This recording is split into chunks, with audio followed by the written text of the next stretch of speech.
दिसते कारभारीन चौरंगाच्या खुरा.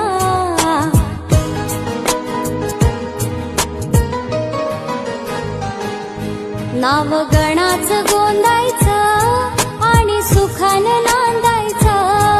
गाव देवाच्या हुकुमानं नातं नव्यानं सांधायचं.